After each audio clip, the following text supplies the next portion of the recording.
ওয়ালিমা অনেক লোকের সামনে বিবাহ হওয়া।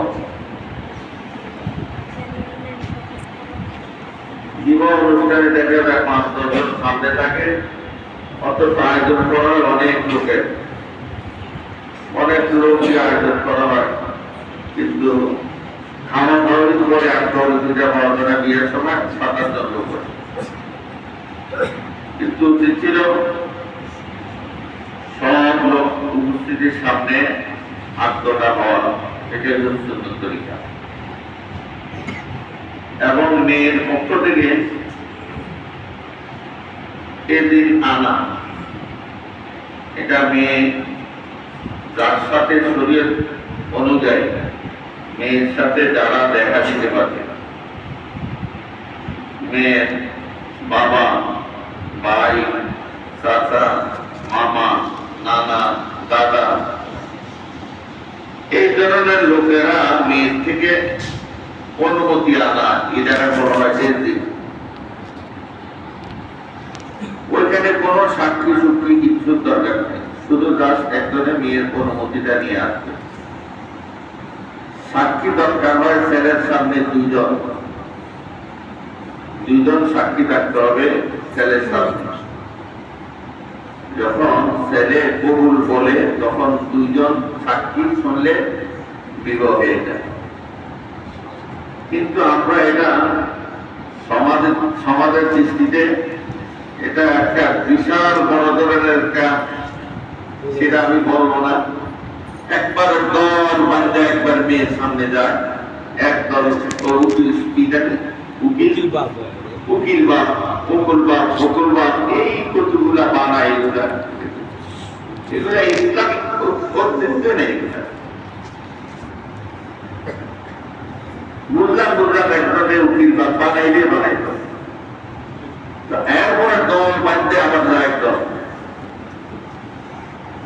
ওইখানে যাওয়া কি শরীয়তে একজন শুধু যারা দেখা দিতে পারবে মোকারে, এদের মধ্য থেকে একজনে শুধু মেয়ের থেকে অনুমতিটা নিয়ে আসবে। এটা কোন শরীয়তের ভাষা বলা হয় এদিন। স্যারের সামনে লোক থাকতেও তো বেশি করে, এখানে থাকে কম। বরং মজলিসের মধ্যে আনতে হবে, এটা সবচেয়ে সুন্দর তরিকা। এটা মনে রাখতে হবে। শুধু আজকে একদিনে যে শেষ হয়ে গেছে তা পিছনে ভুল করছি, সামনে যেন এভাবে সংশোধন হয়ে করতে পারি। আল্লাহ পাক যেন আমাদেরকে সুন্দর তরিকা মোতাবেক যেন আমাদের বিবাহ বন্ধন গুলা যেন আগ্রহগুলা যেন সুন্দর তরিকা মতন হয়। আসলে এটার মধ্যে আমরা তো মুসলমান, আমাদের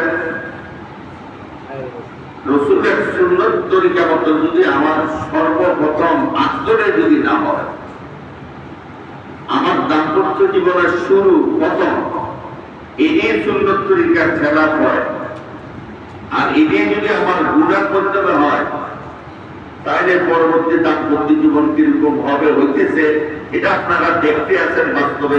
সেটা হয়তো আপনারা অনেকভাবে অন্যভাবে বুঝেন।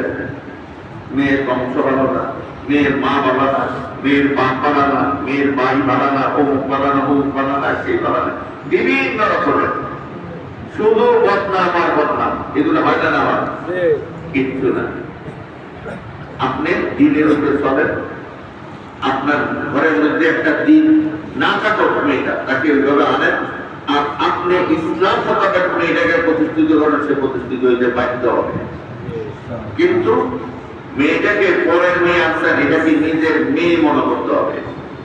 আমার মেয়ে যদি 10টা অপরাধ করলে আমি একটা তাকে 9টা সাত দিই, যেটা নিজের মেয়ে করে ফেলছে, কি করো? ঠিক আছে মা, আর করো না। এটা একটা ভাষা আছে না, আর একটা আছে যে এটা পরের মেয়ে না, ছেলের বউ না। ওইটা যদি আপনি মনে করেন চাকরির মতো ব্যবহার করলেন, দুর্ব্যবহার করলেন, কেন করলেন? আন্দোলন হয় না। আগের বছর আর এখনকার বছরে ইতিহাস কমাতে, এটা মানুষের ভাষায় অনেক কিছু করে। মানুষের এই প্রবণতার কারণে মানুষ উঁচা লেভেলে বসে, আর এই জবাবটার কারণে মানুষ নিম্ন স্তরে চলে যায়।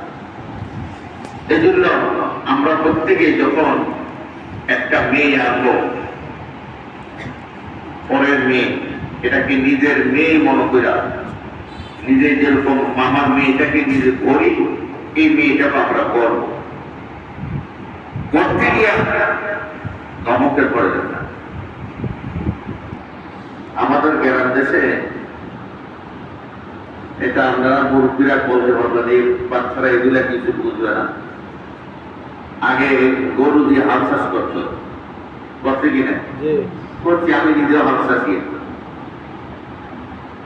যখন নতুন গরু এটা কোনো সময় হালে ব্যবহার করেনি প্রথম, তখন এটা কাঁধের মধ্যে আরেকটা গরু, মানে চাষ ভালো পুরানা গরু, সামনে একটা আল্লাহকে, আর পিছনে একটা নতুন আর একটা পুরানা।